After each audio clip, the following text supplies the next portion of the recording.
로마서 4장 1절에서부터 16절, 4장 1절. 그런즉 육신으로 우리 조상인 아브라함이 무엇을 얻었다 하리요? 만일 아브라함이 행위로서 의롭다 하심을 받았으면 자랑할 것이 있으려니와 하나님 앞에서는 없느니라. 성경이 무엇을 말하느냐? 아브라함이 하나님을 믿음에 그것이 그에게 의로 여겨진 바 되었느니라. 일하는 자에게는 그 삭시 은혜로 여겨지지 아니하고 보수로 여겨지거니와 이를 아니할지라도 경건하지 아니한 자를 의롭다 하시는 이를 믿는 자에게는 그의 믿음을 의로 여기시나니 이런 것이 없이 하나님께 의로 여기심을 받는 사람의 복에 대하여 다윗이 말한 바 불법이 사함을 받고 죄가 가리워짐을 받는 사람들은 복이 있고 주께서 그 죄를 인정하지 아니하실 사람은 복이 있도다 함과 같으니라.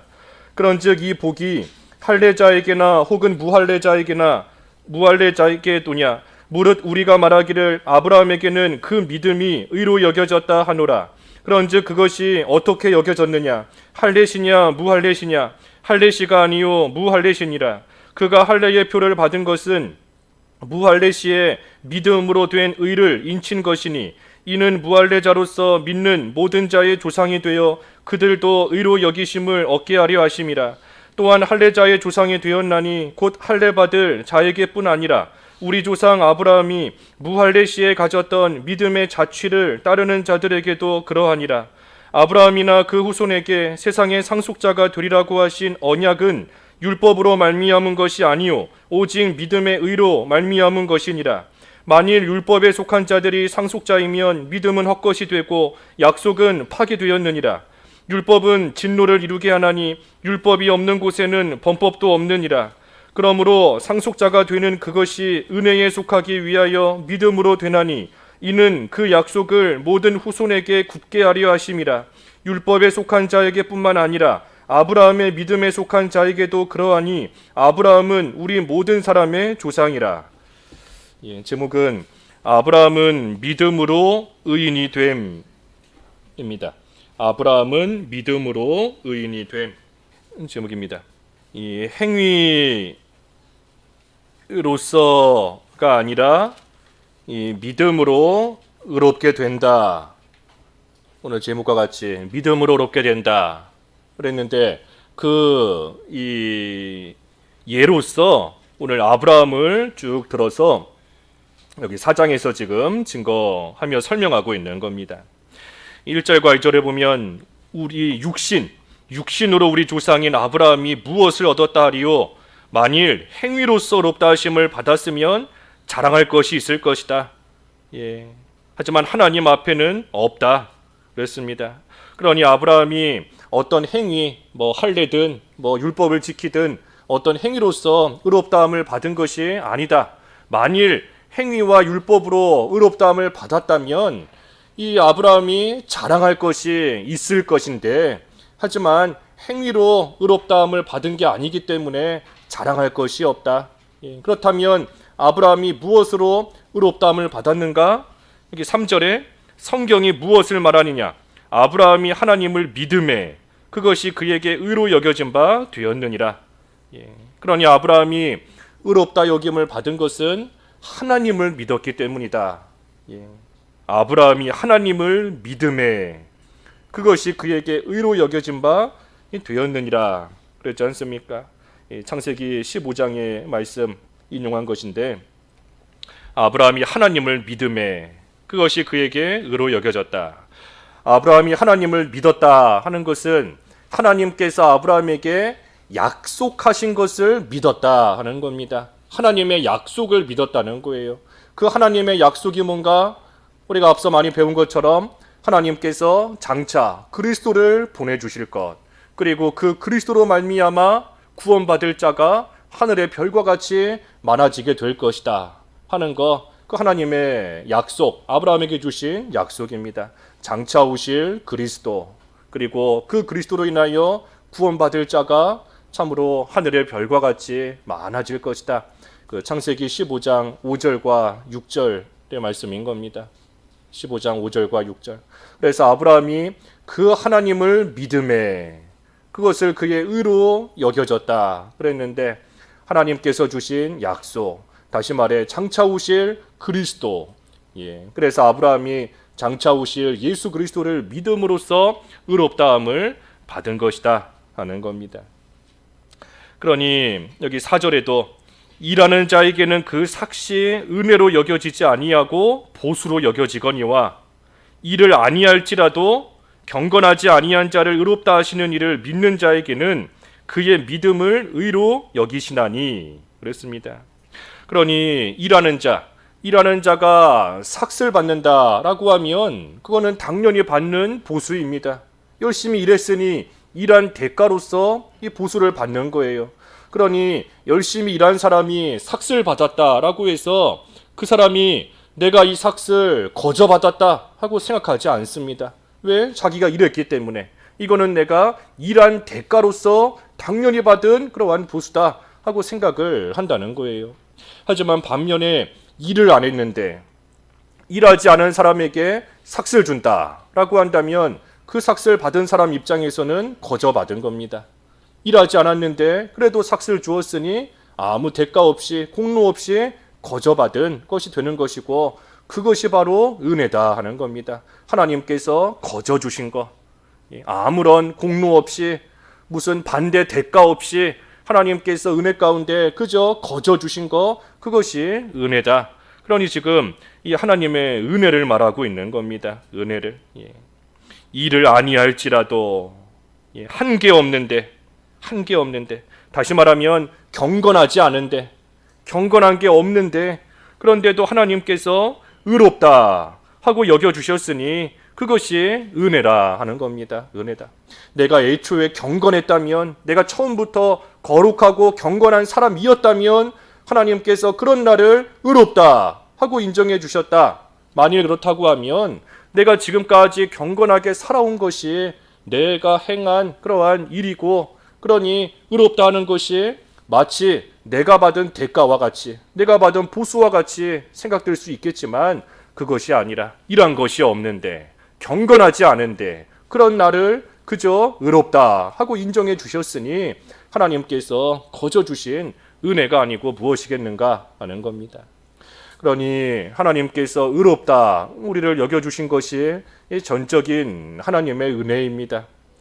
우리의 무슨 행위나 우리의 무슨 공로나 내가 하나님 앞에 바로 살려고 힘을 쓰기 때문에 내가 다른 사람 좀 사랑을 베풀려고 하고 내가 좀 죄를 안 지으려고 하고 내가 좀 세상에 물들지 않으려고 하고 싸우지 않으려고 하고 그렇게 나아가니 하나님께서 그런 내 모습을 보시고 의롭다 하고 인정해 주신 것이 아니라 애초부터 죄인이고 경건하지 못하고 한 것이 아무것도 없는데 그런데 하나님께서 그저 또 거저 의롭다 하고 인정해 주셨고 하나님께서 받아주셨다는 거예요. 그러니 이것이 하나님의 은혜이고 하나님이 주신 선물이다. 그러니 이 은혜를 우리는 거저 받았습니다. 이 은혜를 어떻게 거저 받았는가? 그 은혜를 받는 그 수단이 바로 믿음인 겁니다. 믿음을 통해서 하나님의 은혜를 우리는 거저 받은 거예요. 믿음이라는 그 수단을 통해서 하나님께서 우리를 의롭다 여겨주시는 그 거저 주시는 칭의의 은혜를 우리는 거저 받은 겁니다.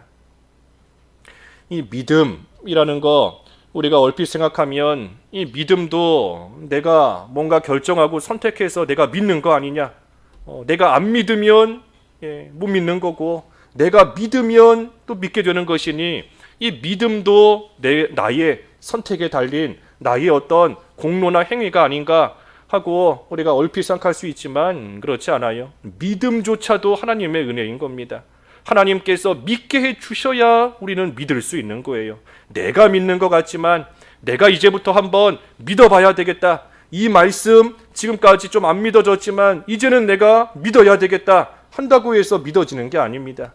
사람이 아무리 하나님의 말씀을 또 예수 그리스도에 대한 복음을 믿어보겠다고 애쓰고 노력하고 반복적으로 외우고 생각하고 한다고 해서 믿어지는 게 아니에요. 하나님께서 믿음을 주셔야지만, 믿어지게 해 주셔야지만, 그래야지만 믿어지는 겁니다. 그러니 우리가 이 세상 살아있는 동안에 또 건강할 때에는 우리가 믿음을 가지고 예수님을 잘 믿고 언제라도 또 천국 가겠다 하는 믿음을 잘 간직하고 있다 하고 살고 있다 할지라도 사실 이 죽음을 앞두는 시점에 가서는 그 죽음에 대한 두려움이나 또 죽음에 대한 공포나 여러 가지 그러한 일들로 인하여서 참 평생 믿는 생활 잘했다 하는 사람도 마지막에 가서는 이 자기의 입으로 또 믿음을 부인하는 사람도 있는 것이고 또 하나님을 부인하는 사람도 있는 것이고 이 마지막에 정말 그 무의식이나 그러한 상태 가운데서 자기도 모르는 사이에 또 예수님을 자기 입으로 이 부인하는 그러한 경우도 얼마든지 있는 겁니다. 그러니 마지막 그 순간까지도 하나님께서 은혜 가운데 우리를 돌봐주셔야 돼요. 이 세상을 떠나고 하나님 앞에 가는 그 마지막 순간까지, 물론 우리가 마지막 순간에 여러 가지 원인들로 인하여서 예수님을 부인하는 그런 말을 했다라고 해서 그 사람이 불택자다, 불신자다라고 할 수는 없는 겁니다. 하나님께서 그 사람에게 믿음을 선물로 주셨고 하나님께서 택하신 사람이고 라고 한다면 마지막에 좀 좋지 않은 모습을 보인다라고 할지라도 그러한 그 사람의 행위 때문에 그 믿음 잃어버리는 건, 그 구원을 잃어버리는 것은 아닙니다. 구원은 전적인 하나님의 주권 가운데 있는 것이기 때문에 마지막에 좀 좋지 않은 모습 보인다 할지라도 그걸로 구원을 잃어버리는 것이 아니에요. 구원은 하나님의 주권인 겁니다. 그래서 어찌됐든 마지막 순간까지 우리가 굳건한 믿음 안에서 이 세상을 살아가고 굳건한 그 믿음 안에서 또 믿음을 지키는 그러한 귀한 모습으로 또 이 세상을 또 떠나고 하는 그 모든 것이 우리의 의지로 되는 것이 아닌 거예요. 하나님께서 은혜 가운데 우리를 끝까지 지켜주시고 은혜 가운데 돌보아 주시고 그래서 마지막에도 남아있는 사람들에게 귀한 또 믿음의 본이 되는 그러한 모습을 남길 수 있는 것도 하나님께서 은혜 주셔야 우리는 가능한 겁니다. 그래서 믿음이라는 것도 하나님께서 주시는 은혜인 것이고 그 믿음으로 말미암아 의롭다함을 받는 것도 역시 하나님의 은혜인 겁니다. 하나님이 주셔야지만 받을 수 있다는 거예요. 그러니 우리가 하나님의 은혜를 안다. 하나님의 은혜가 무엇이고 하나님의 은혜가 아니면 우리는 아무것도 못한다 하는 것을 진정으로 안다. 하나님의 은혜를 아는 사람이다 라고 한다면 그 사람의 삶이 겸손하게 되어 있는 겁니다. 겸손하게 되어 있는 거예요. 하나님께서 주시는 은혜로서 내가 살 수 있구나. 내가 지금까지 살아온 것도 나의 나된 것도 내 노력과 내 행위와 의지로 된 것이 아니라 하나님의 은혜로 된 것이고 앞으로 살아있는 삶도 하나님의 은혜 가운데 무사히 살아갈 수 있는 것이고 하나님의 은혜 가운데 돌보아 주셔야 또 시험에도 빠지지 않을 수 있고 또 시험이 와도 참고 견딜 수 있는 것도 하나님의 은혜 주셔야 가능하구나 하는 것을 아는 사람이 참으로 겸손해질 수 있다는 겁니다. 그래서 겸손이 하나님의 은혜를 아는 데서부터 시작되는 겁니다. 그래서 우리는 하나님께서 구원의 은혜를 베풀어 주시고 특별히 칭의, 의롭다 칭함을 해주시는 그러한 은혜 하나님께서 주심으로 우리는 믿음을 통해 그 은혜를 받습니다. 하지만 이 감리교는 그렇게 믿지를 않아요. 이 감리교는 내가 믿어야 내 행위로서 내가 믿어야 구원을 받는다 하고 믿고 나아가는 것이 이 감리교입니다. 그러니 감리교 신자들은 늘 불안감이 있는 겁니다. 이 구원을 잃어버리면 어떡하는가? 내가 지금은 믿음이 좀 있는 것 같지만 어느 순간 그 믿음이 약해지거나 믿음이 없어지거나 하면 구원을 잃어버리고 단적으로는 천국까지 못하는 것인데 그러면 내가 구원 못 받으면 어떡하나 하는 그러한 두려움 속에 살 수밖에 없는 것이 감리교 신자인 겁니다. 이게 그렇기 때문에 이 교리라는 것이 중요한 거예요. 오늘날은 그저 성경 편하게 믿고 싶은 그러한 생각이 많이 퍼져 있기 때문에 이 어려운 교리에 대해서 공부하거나 또 교리 알아가거나 하는 거에 대해서 이 불필요하게 여기는 이 성도들이 많이 있지만 사실 교리가 중요한 겁니다. 왜냐하면 교리를 알아야 그래야 무엇을 믿는가, 또 그것을 어떻게 믿는가, 다시 말하면 어떻게 하나님을 섬기며 살아가는가 하는 것이 바로 이 교리에서부터 나오는 겁니다. 장로교와 감리교는 교리가 달라요. 교리가 다르기 때문에 신앙생활을 해나가는 그러한 모습도 다를 수밖에 없는 겁니다. 그래서 이 교리 공부도 우리가 잘해야 돼요. 우리가 예전에 그 교육관 그 건물 통째로 우리가 교회로 썼을 때에는 그래도 그 10시 성역 공부를 진행을 했었고, 또 그때 좀 이렇게 수요리문답 공부도 다 같이 하고 했다가 이제 이렇게 본당을 옮기면서 더 이상 모일 장소가 없다 보니까 지금 몇 년째 이 성경 공부를 교회적으로 못 하고 있는데, 우리가 향동 가면 또 다시 공부를 시작해야 됩니다. 성경 공부도 해야 되고 또 교리 공부도 또 교회적으로 해야 되고, 그래서 우리가 무엇을 믿고 어떻게 믿는가 하는 것을 우리가 잘 알아야 돼요.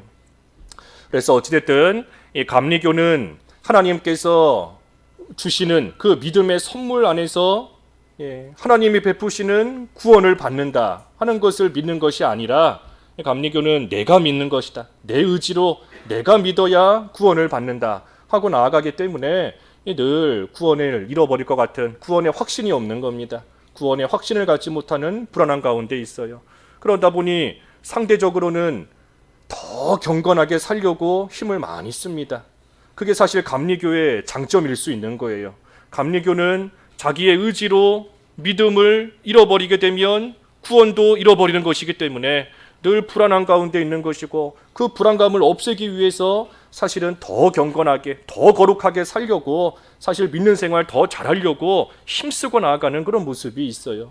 그래서 이 감리교 교파 가운데서 경건함을 더 강조하며 새로 나온 이 따로 나온 교파가 그 성결교인 겁니다. 하나님을 더 거룩하게, 경건하게 살고자 그 삶의 거룩함, 경건함, 그 부분 강조하면서 이렇게 따로 나온 게 성결교인 거예요. 그래서 어찌됐든 감리교는 그래요. 반면에 우리 장로교는 구원의 확신을 가질 수 있습니다. 내가 믿는 것이 아니라 하나님께서 믿어지게 해주셨기 때문에, 하나님께서 나에게 선물로 믿음을 주시고, 하나님께서 주신 그 믿음의 선물을 통해 하나님께서 나를 의롭다 하고 인정해 주셨기 때문에 내 의지와 공로가 그 가운데 들어간 것이 아니므로 우리는 하나님의 은혜 가운데 구원의 확신을 가질 수 있는 겁니다. 하지만 대신 상대적으로 보면 이 신앙생활이 좀 나태해질 위험도 있습니다. 왜? 어차피 구원 잃어버리지 않기 때문에. 하나님께서 나를 택해 주셨고, 내가 하나님의 택자라면 내가 이 세상 살아가는 동안 조금 실수하고 조금 좋지 않은 모습 나타날 때가 있다라고 할지라도 그 구원은 결코 잃어버리지 않는다 하는 생각으로, 또 이 감리교에 비해서는 조금 신앙생활이 나태해지고 좀 안일주의 가운데 또 빠지는 그런 경향도 있는 겁니다. 하지만 앞에서 하나님의 은혜다 그랬어요. 하나님의 은혜. 우리 장로교를 믿는 우리도 하나님의 은혜를 우리가 진정으로 안다라고 한다면 오히려 나태해지는 것이 아니라 그 은혜가 너무나 감사하기 때문에, 그 은혜가 너무나 고맙기 때문에 오히려 더 자발적으로 하나님을 더 잘 섬기게 되는 그러한, 오히려 더 좋은 그러한 위치에까지 또 이룰 수 있는 것이 장로교인 겁니다. 그래서 어찌됐든 우리는 하나님께서 은혜와 선물로 주신 믿음으로 말미암아 하나님 앞에 의롭다 하고 인정을 받은 의인의 신분을 가진 그러한 자들이 되었다 하는 거 우리가 잘 알아야 되는 겁니다. 여기 6절에서부터 8절까지 읽어주십시오. 6절에서 8절. 6절. 일한 것이 없이 하나님께 의로 여기심을 받는 사람의 복에 대하여 다윗이 말한 바 불법이 사함을 받고 죄가 가리어짐을 받는 사람들은 복이 있고, 주께서 그 죄를 인정하지 아니하실 사람은 복이 있도다 함과 같으니라. 다윗이 말했다 그랬는데 그 시편 32편 1절 이하의 말씀입니다. 시편 32편 1절 이하의 말씀이에요. 그러니 이 일한 것이 없이 하나님께 의로 여기심을 받는다, 그리고 그 사람의 복이 있다 하는 것은 지금 바울이 그저 만들어낸 것이 아니라 이미 구약시대부터 하나님께서 구약시대에도 하나님께서 이미 계시해 주신 그러한 진리이고 구약시대에도 똑같이 믿음으로 말미암아 하나님의 이 복 가운데 들어가게 되었다 하는 것을 지금 이 아울러 말하고 있는 겁니다.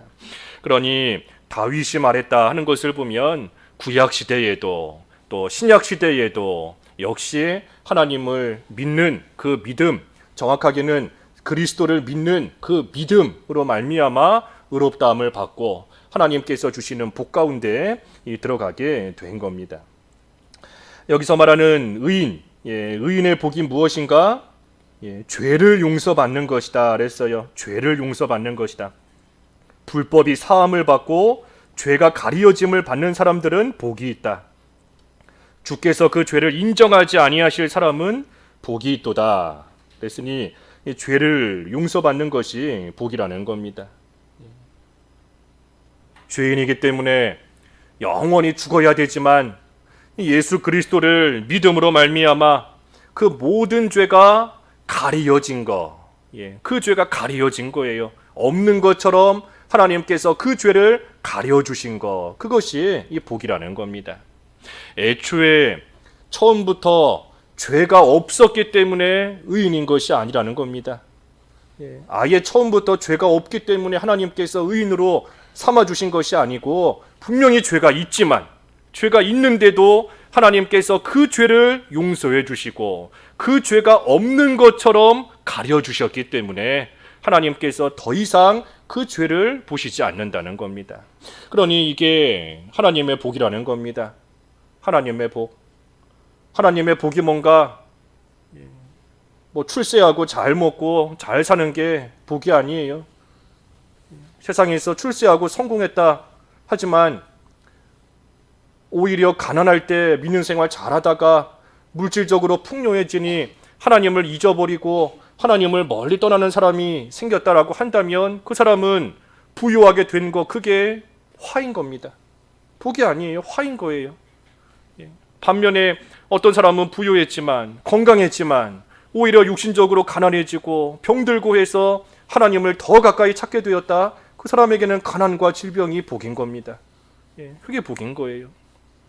하나님께 가까이 하는 것이 내게 복이라 그랬는데 하나님이 복인 것이고 하나님께 가까이 가는 것이 복인 겁니다. 그 시편 73편 마지막 절에 그랬죠. 하나님께 가까이 가는 것이 내게 복이다. 그러니 복이 뭔가? 하나님께 가까이 가는 거. 하나님께 가까이 가니 하나님은 거룩하신 분이고 하나님께 가까이 가니 거룩하신 하나님 앞에 의인으로 인정을 받아야 깨끗해야 하나님 앞에 가까이 갈 수 있는 겁니다. 그러니 우리의 죄를 용서해 주시고 가려 주시는 것이 복인 것이고 하나님 앞에 의롭다 인정해 주시는 것이 복인 것이고 의인이 되었으니 거룩한 자가 되었으니 이제는 거룩한 나라, 의의 나라, 하나님 나라에 들어갈 수 있게 해주신 거 그것이 복인 겁니다. 그래서 의인에게 하나님이 주시는 복인데 이 복을 믿는 자에게 거저 주시는 겁니다. 돈 주고 사는 것도 아니잖아요. 믿는 자에게, 예수님을 믿는 자에게 이 복을 거저 주시는 겁니다. 죄를 용서해 주시고 의인으로 삼아 주시고 하나님 나라에 들어가게 해 주시고 예수님을 믿는 자에게 이 복을 주시는 것이니 그러니 바꿔 말하면 예수님을 믿는 게 복인 겁니다. 다른 게 복이 아니고 예수님을, 예수 그리스도를 믿는 거 그게 복이라는 거예요. 그게 복인 겁니다. 그러니 예수님을 믿는다라고 한다면 우리는 이미 복된 자입니다. 세상의 것이 있든 없든 그게 중요한 것이 아니고 예수님을 믿는 그 믿음을 가진 자, 그 자가 하나님께서 주시는 복 가운데 들어와 있는 그러한 복된 자인 겁니다. 그러니 9절에도 그런즉 이 복이 할례자에게냐 혹은 무할례자에게도냐 무릇 우리가 말하기를 아브라함에게는 그 믿음이 의로 여겨졌다 하노라. 10절에도 그런즉 그것이 어떻게 여겨졌느냐 할례시냐 무할례시냐 할례시가 아니요 무할례시니라. 그가 할례의 표를 받은 것은 무할례시의 믿음으로 된 의를 인친 것이니 무할레시의 믿음으로 된 의를 인친 것이니 이는 무할레자로서 믿는 모든 자의 조상이 되어 그들도 의로 여기심을 얻게 하려 하심이라 그랬습니다. 그러니 아브라함이 의롭다함을 얻은 것이 할례 받기 전에 이미 받은 겁니다. 그러니 그게 뭐겠어요? 할례와 의롭다함을 받는 것은 상관이 없다는 겁니다. 할례 받고 나서 의롭다함을 받았다면 할례가 무슨 영향을 끼쳤을 텐데 아브라함이 할례 받기 전에 이미 의롭다함을 받았으니 이 할례와는 전혀 상관이 없다는 거예요. 그래서 아브라함이 앞에서도 언급한 대로 창세기 15장에서 믿음으로 의롭다함을 받았고 할례를 받은 것은 17장에 가서 창세기 17장에 가서 하나님께서 그 언약을 깨트려버린 아브라함을 용서해 주시고 아브라함 몸에 다시 그 언약을 새겨주신 표로서 할례를 주신 겁니다. 그러니 할례는 이미 의롭다함을 받고 난 이후에 받은 거예요. 전혀 상관이 없는 겁니다. 율법은 뭐 더 말할 것도 없습니다. 아브라함이 창세기 15장에서 의롭다함을 받았고 율법은 그로부터 한참 뒤인 출애굽기 20장에 가서 모세의 때에 시내산에서 하나님께서 주신 율법이기 때문에 이 율법은 또 이 의롭다함을 받는 것과는 전혀 또 상관이 없는 거예요. 그래서 12절 읽어주십시오. 12절. 또한 할례자의 조상이 되었나니 곧 할례 받을 자에게뿐 아니라 우리 조상 아브라함이 무할레 시에 가졌던 믿음의 자치를 따르는 자들에게도 그러하니라. 그래서 아브라함은 할례자의 조상이 되었나니 할례 받을 자에게뿐 아니라 우리 조상 아브라함이 무할레 시에 가졌던 믿음의 자치를 따르는 자들에게도 그러하니라. 그러니 아브라함은 앞에서 쭉 증거한 것처럼 오실 그리스도를 믿음으로 말미암아 의롭다함을 받았습니다. 그러니 그리스도를 믿는다라고 한다면 이 누구든 아브라함의 자손입니다. 아브라함이 그리스도를 믿는 믿음으로 말미암아 의롭다함을 받았고 그 믿음의 조상이 되었으니 그러니 아브라함과 똑같이 그리스도를 믿는다라고 한다면 그 사람은 아브라함의 자손이 된다는 거예요. 할례를 받았든지 할례를 안 받았든지 그것과 상관없이 믿음으로 말미암아 자손이 된다는 겁니다. 갈라디아서 3장 7절에 그랬죠. 갈라디아 3장 7절 읽어봐 주시죠. 갈라디아서 3장 17절 7절. 그런즉 믿음으로 말미암은 자들은 아브라함의 자손인 줄 알지어다. 믿음으로 말미암은 자들은 뭐 조건이 없는 거지 않습니까? 할례를 받았든 할례를 받지 않았든 뭐 유대인이든 이방인이든 아무 조건이 없어요. 그죠? 믿음으로 말미암은 자들은 아브라함의 자손인 줄 알지어다 그랬습니다. 그러니 할례를 받았다 하는 사람도 아브라함과 같이 그리스도를 믿어야 그래야 아브라함처럼 되는 겁니다. 본문 13절 14절에 아브라함이나 그 후손에게 세상의 상속자가 되리라고 하신 언약은 율법으로 말미암은 것이 아니요 오직 믿음의 의로 말미암은 것이니라. 14절 만일 율법에 속한 자들이 상속자이면 믿음은 헛것이 되고 약속은 파기되었느니라. 그러니 율법을 지킴으로써 상속자가 된다라고 한다면 그 믿음은 헛것인 거고 또 약속은 파기된 것이다 하는 겁니다. 왜냐하면 이 약속이 뭔가 하나님께서 장차 그리스도를 보내주신다는 것이고 믿음은 뭔가 그 약속을 믿는 겁니다. 그 약속을 믿는 것이 믿음인 거예요. 그러니 하나님의 약속 가운데 장차 오실 그리스도를 통하여 구원해 주신다는 것, 장차 오실 그리스도를 믿으면 구원을 받는다는 것, 그것이 하나님의 약속인 겁니다. 그러니 하나님께서 분명히 약속하셨는데 장차 오실 그리스도를 믿으면 구원해 주겠다. 하나님이 약속해 주셨는데 그런데 그 믿음이 아닌 율법으로서 하나님의 자녀가 된다라고 한다면 하나님의 약속은 헛것이라는 거예요. 헛된 것이 된다는 겁니다. 하지만 하나님의 약속은 헛되지 않습니다. 하나님께서 구약시대에 계속해서 반복적으로 주신 약속이 바로 그리스도를 믿으면 구원받는다. 구약시대에 주신 약속이 다 그 약속이에요. 모든 약속, 예수 그리스도를 믿으면 구원해 주겠다. 믿으면 산다. 하나님께서 구약시대에 수도 없이 반복적으로 주신 이 약속, 반복된 약속인 겁니다. 반면에 율법은 15절에 율법은 진노를 이루게 하나니 율법이 없는 곳에는 범법도 없느니라. 이 율법이 없을 때에는 죄를 알지 못하지만 이 율법이 있으니 사람들이 이것이 죄구나 하는 것을 알게 됩니다. 죄가 죄인 줄 몰랐지만 하나님께서 이게 죄다 하고 알려주시니 이게 죄구나 하는 것을 안다는 거예요. 그런데 문제는 이 율법은 진노를 이루게 한다 그랬습니다. 율법은 진노를 이루게 한다. 이 율법으로서 하나님께서 이것이 죄다 하고 알려주셨는데 이 문제는 부패한 인간이 하나님께서 하지 말라라고 하면 더 하는 겁니다. 그게 인간의 부패함이고 악함이에요. 하나님께서 이게 죄니까 하지 마라 하고 하나님께서 알려주셨는데 그러면 그대로 하지 않고 살아야 되는데 인간이 부패함으로써 하나님을 거역하고 반항하는 그러한 마음이 들어왔기 때문에 하나님께서 하지 말라라고 하면 그것을 더 한다는 거예요. 더. 그래서 율법이 있으므로 하나님의 진노가 더 많이 쌓인다 하는 겁니다.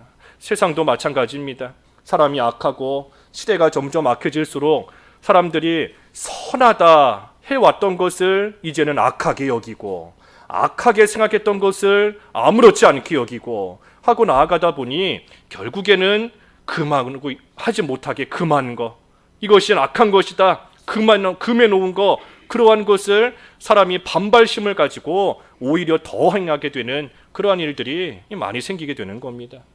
하지 말라고 하면 더 하는 거예요. 왜 그런가? 율법이 악하기 때문이 아니라 사람이 악하기 때문에, 사람이 부패하고 타락했기 때문에, 악하기 때문에 하지 말라 하면 더 한다는 겁니다. 그래서 율법은 진노를 이루게 한다 하는 겁니다. 여기 뒤에 7장 8절에도 비슷한 말씀이 나옵니다. 7장 8절. 로마서 7장 8절. 그러나 죄가 기회를 타서 계명으로 말미암아 내 속에서 온갖 탐심을 이루었나니 이는 율법이 없으면 죄가 죽은 것임이라. 율법이 없었다면 사람들이 그게 죄인 줄도 모르고 살았을 텐데, 하지만 율법이 있으므로 죄라는 것이 무엇인지 나타났고, 문제는 온갖 탐심이 사람 속에 있기 때문에 그 계명으로 말미암아 그러한 것들이 다 나타나고 하나님 앞에 더 죄짓고 나아가고 하는 모습이 된다는 겁니다. 7장 8절에. 그 뒤에 11절도 그랬어요. 7장 11절. 7장 11절. 죄가 기회를 타서 계명으로 말미암아 나를 속이고 그것으로 나를 죽였는지라. 죄가 율법의 계명에 그 기회를 딱 타고 들어와서 오히려 속이고 결국 죽게 만든다는 겁니다. 그래서 율법이 죄가 무엇인지를 알게 하지만 또 한편으로는 인간이 그 율법을 악하게 사용함으로써 하나님의 진노를 쌓는 그러한 일을 한다는 겁니다. 그러니 이게 지금 뭘 말하고자 하는 건가? 율법은 우리를 의롭게 만드는 것이 아니다. 그거 말하고 있는 거예요. 율법은 우리를 의롭게 만드는 것이 아니라 오히려 죄짓게 만들고 하나님 앞에 진노를 쌓게 만드는 그러한 일을 하는 것이 율법인 것이다. 그러니 율법은 결코 우리를 하나님 앞에 의롭다 인정을 받게 만드는 그러한 것이 될 수 없다. 지금 그거 말하고 있는 겁니다.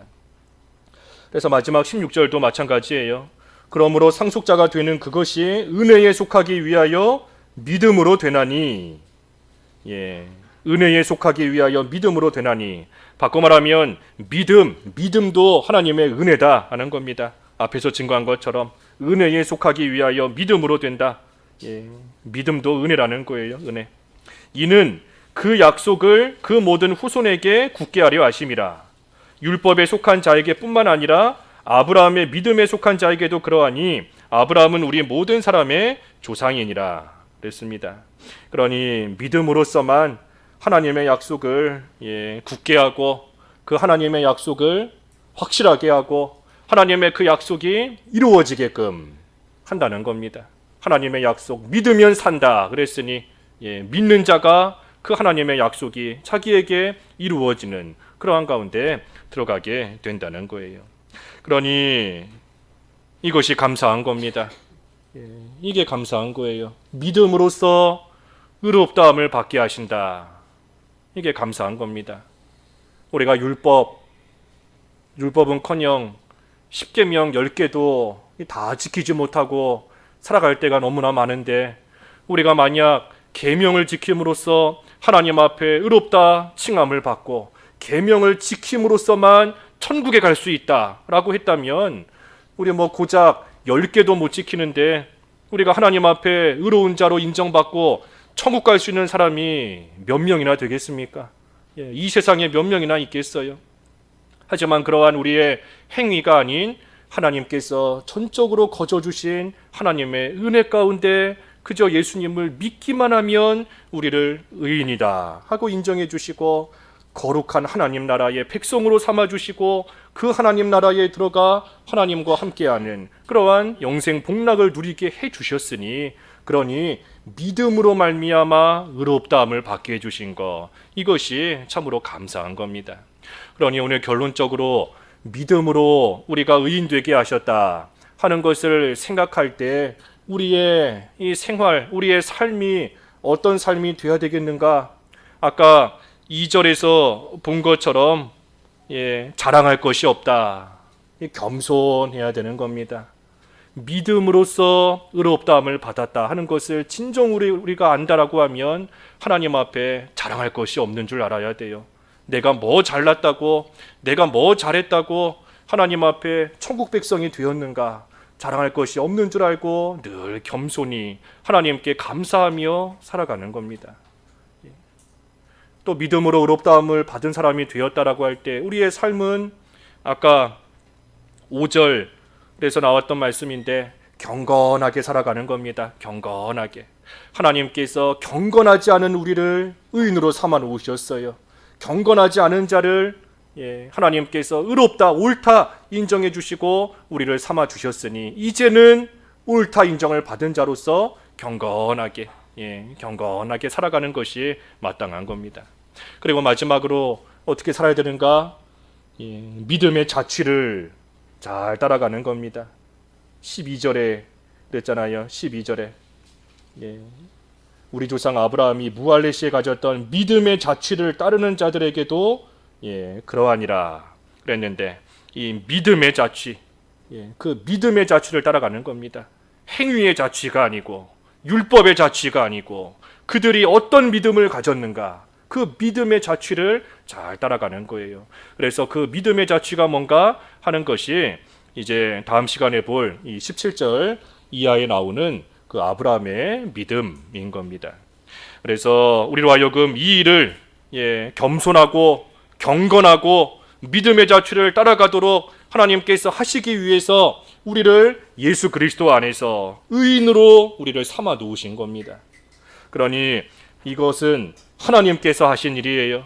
하나님께서 우리를 의인으로 삼아 놓으신 겁니다. 하나님께서 하신 일이다 했기 때문에 어떤 자도 우리를 다시 죄인으로 취급할 수 없습니다. 하나님께서 의로운 사람이다라고 인정해 놓으셨는데 그 누구도 우리를 더 이상 정죄할 수 없는 거예요. 더 이상 죄인 취급할 수 없는 겁니다. 정죄할 수 없다 하는 것은 하나님께서 우리에게 주신 그 의를 결코 잃어버릴 수 없다 하는 겁니다. 우리에게 주신 그 의를 잃어버린다라고 한다면 다시 정죄받는 것이겠지만 그 누구도 우리를 정죄할 수 없다. 왜? 하나님께서 우리를 의롭다 인정해 주셨는데 그 누가 우리를 정죄할 수 있겠는가? 그러니 바꿔 말하면 우리에게 주신 이 의라는 것은 결코 잃어버릴 수 없고 그 누구도 뺏어갈 수 없는 겁니다.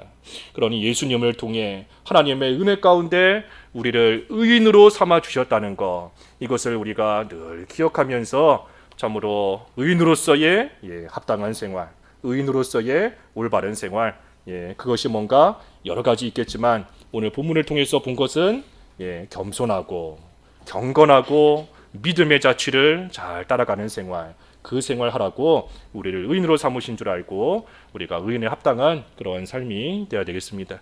말씀 생각하면서 잠깐 각자 기도하시지요. 기도하겠습니다. 하나님 아버지, 참으로 행위가 아닌 믿음으로 의롭다함을 받게 하셔서 하나님께 가까이 나아갈 수 있는, 또 죄가 가려진 또 거룩한 하나님 나라에 들어갈 수 있는 의인의 신분을 갖게 하신 것을 감사합니다. 의인의 신분을 거저받은 자로서 저희들에게 베푸신 하나님의 은혜를 늘 기억할 때에 참으로 하나님 앞에 자랑할 것이 없는 자인 줄을 알아 항상 겸손히 하나님께 감사하는 삶을 살아가게 하여 주시옵시고, 경건하지 않은 자를 하나님의 은혜 가운데 의로운 자로서 삼아 주셨사오니 이제부터는 경건한 자로 의인의 신분에 걸맞는 삶이 되게 하여 주시옵시고, 또한 믿음의 자취를 잘 따라가는 저희들 되어서 하나님께서 의인에게 베풀어 주시는 참된 은혜와 복 가운데 온전히 거하는 참으로 복된 삶이 될 수 있도록 역사하여 주시옵소서. 예수님의 이름으로 기도하옵나이다. 아멘.